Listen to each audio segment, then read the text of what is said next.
ابو جعفر منصور دوانیکی کی حکومت۔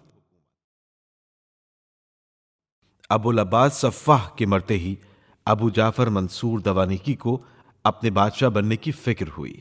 منصور دوانیکی اور ابو مسلم دونوں اس زمانے میں حج کو گئے ہوئے تھے اور ان دونوں کے درمیان ایک عرصے سے چشمک چلی آ رہی تھی۔ حج کے بعد منصور دوانیکی مکے سے چل کر منزل ذات العرق میں خیمہ زن تھا کہ صفاح کے مرنے کی خبر پہنچی۔ اس نے ابو مسلم کے انتظار میں وہیں قیام کیا۔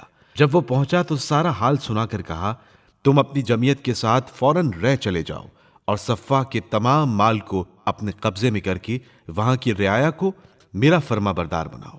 غور کرو، یہ وہی مسلم ہے کہ چند روز پہلے منصور دوانیکی صفاح کو اس کے قتل پر ابھار رہا تھا، لیکن آج جو اس سے کام آ کر پڑا ہے تو پچھلی باتوں کو کیسا بھول گیا ہے۔ ابو مسلم سمجھتا سب کچھ تھا، مگر مصلحت وقت پر نظر رکھ کے فوراً رے کی طرف روانہ ہو گیا۔ اس وقت وہاں عیسیٰ ابن علی ابن عبدالعزیز حاکم تھا۔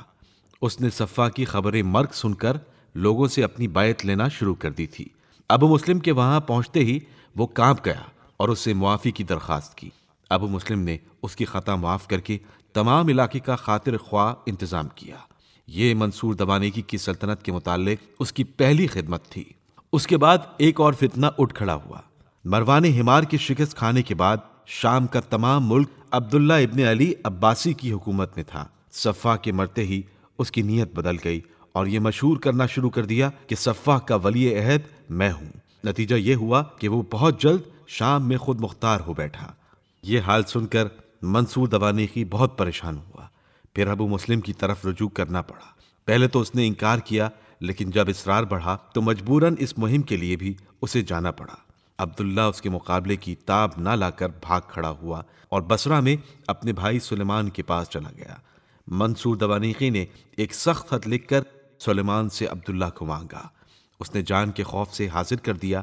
منصور دوانیکی کہاں زندہ چھوڑنے والا تھا، ایک پرانے مکان میں قید کر کے اس کے اندر پانی بھروا دیا۔ چند روز بعد چھت گری اور عبداللہ مر گیا۔